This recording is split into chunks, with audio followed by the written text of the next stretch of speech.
प्रधानमंत्री मोदी ने राजस्थान में कांग्रेस की मंशा पर सवाल खड़े कर दिए हैं और जैसी उम्मीद की जा रही थी, राजस्थान पहुंचे प्रधानमंत्री मोदी ने लाल डायरी का जिक्र कर ही दिया और एक तरह से राजस्थान के बीजेपी नेताओं को संकेत दे दिए कि अब लाल डायरी के मुद्दे को पुरजोर तरीके से उठाना है। इसके अलावा प्रधानमंत्री मोदी ने अपने भाषण में कुछ ऐसी बातों का जिक्र भी किया जो आने वाले दिनों में बीजेपी की चुनावी रणनीति का हिस्सा बन सकती हैं। प्रधानमंत्री ने लाल डायरी का जिक्र किया तो सीएम अशोक गहलोत ने भी इस पर पलटवार किया। देखिए जयपुर से हमारे विशेष संवाददाता मनीष गोधा की ये रिपोर्ट। कांग्रेस का मतलब ही है लूट की दुकान, झूठ का बाजार। और लूट की इस दुकान का सबसे ताजा प्रोडक्ट है, ताजा प्रोडक्ट राजस्थान की लाल डायरी। सीकर में सभा लेने पहुंचे पीएम मोदी के भाषण में क्या लाल डायरी का जिक्र होगा? इस बात की चर्चा सियासी गलियारों में हो ही रही थी और पीएम ने लाल डायरी का जिक्र कर ही दिया। न केवल जिक्र किया बल्कि ये संकेत भी दे दिया कि बीजेपी को अब लाल डायरी का मुद्दा जोर शोर से उठाना है। कहते हैं इस लाल डायरी में कांग्रेस सरकार के काले कारनामे दर्ज है।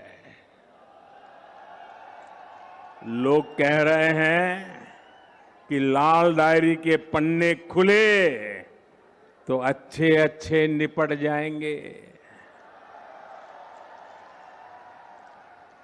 कांग्रेस के बड़े से बड़े नेताओं की इस लाल डायरी का नाम सुनते ही बोलती बंद हो रही है।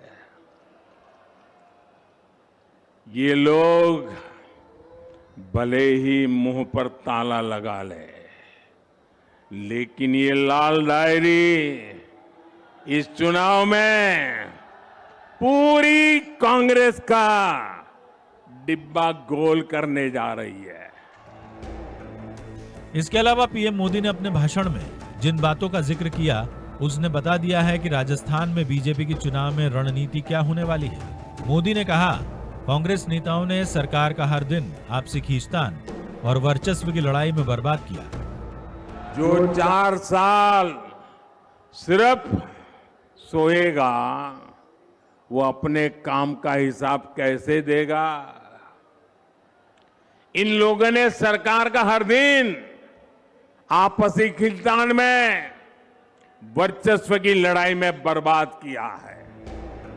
इसका मतलब यह है कि भले ही गहलोत और पायलट के बीच विवाद को कांग्रेस ने सुलझा लिया, मगर बीजेपी इस मुद्दे को जनता के बीच जिंदा रखेगी, जनता को इसकी याद दिलाती रहेगी। इसके बाद पीएम मोदी ने पेपर लीक उद्योग और राजस्थान की कानून व्यवस्था का भी जिक्र किया और बीजेपी को चुनाव की टैगलाइन भी दे दी। बहन बेटियों पर अत्याचार, दलित पर अत्याचार, कर्ज से मरता किसान,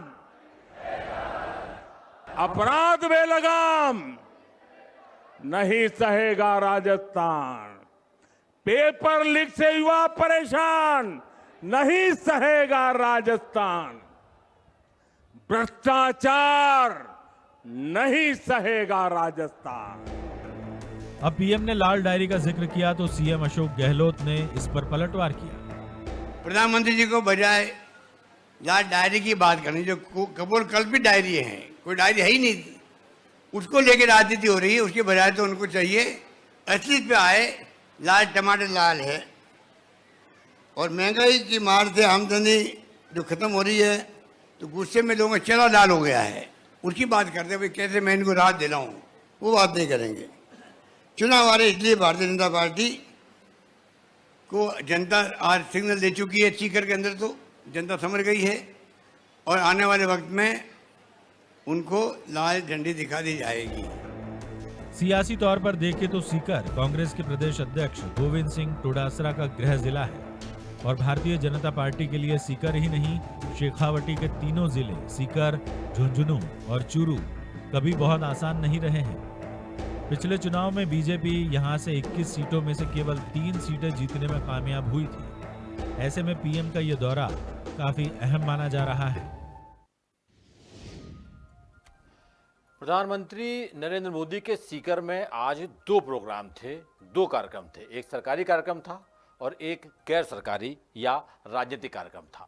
लेकिन सरकारी कार्यक्रम में मुख्यमंत्री अशोक गहलोत के शामिल होने को लेकर केंद्र और राज्य सरकार के बीच विवाद हो गया। हालांकि प्रधानमंत्री ने सरकारी कार्यक्रम की सभा में मुख्यमंत्री अशोक गहलोत का नाम लेकर इस विवाद को टालने की कोशिश भी की, लेकिन कांग्रेस इस पर हमलावर रही।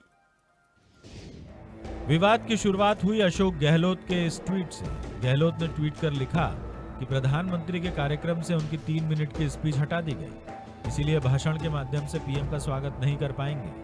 गहलोत ने लिखा, अब मैं इस ट्वीट के जरिए तहे दिल से आपका स्वागत करता हूं। इस ट्वीट के बाद राजस्थान की सियासत गर्मा गई। खुद अशोक गहलोत और कांग्रेस नेताओं ने आरोप लगाया कि ये फेडरल सिस्टम यानी संघीय व्यवस्था के खिलाफ है। प्रधानमंत्री आ रहे तो कोई बात नहीं, उन्होंने उनको सुविधा नहीं, तभी हम तैयार हैं। अब उसके अंदर आप जो है वहाँ के चीफ मिनिस्टर की स्पीच जो है उसको आप अगर प्रोग्राम बना करके जैसे प्रोग्राम निकाल करके फिर किन कारणों से उनको इनकार किया गया। फेडरल सिस्टम में एक स्टेट में जब उद्घाटन करने आ रहे हैं 50% पैसा स्टेट गवर्नमेंट का लगा हुआ है और मुख्यमंत्री का 3 मिनट का स्पीच भी नहीं कराना, मैं समझता हूं कि ये इस फेडरल सिस्टम को थोड़ा सा ठीक नहीं करता है, इसको खराब करता है। जब सियासत गरमाई तो पीएमओ ने गहलोत के ट्वीट का जवाब देते हुए कहा कि आपके कार्यालय ने ही कार्यक्रम में न आ पाने की बात बताई थी। इसके बाद गहलोत ने फिर ट्वीट कर कहा कि मैं अभी भी वीडियो कॉन्फ्रेंसिंग के माध्यम से नॉन इंटरैक्टिव मोड पर शामिल रहूंगा। हालांकि इस पूरे विवाद को पीएम मोदी ने कुछ इस तरह से सुलझाने की कोशिश की। राजस्थान के मुख्यमंत्री श्रीमान अशोक गहलोत जी कुछ दिनों से बीमार चल रहे हैं, उनके पैरों में कुछ तकलीफ है।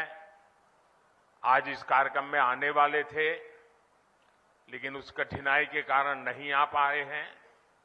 मैं उनके उत्तम स्वास्थ्य के लिए प्रार्थना करता हूं। बहरहाल विवाद ने सियासत को गरमाया ही, कांग्रेस को मौका दे दिया बीजेपी पर हमलावर होने का।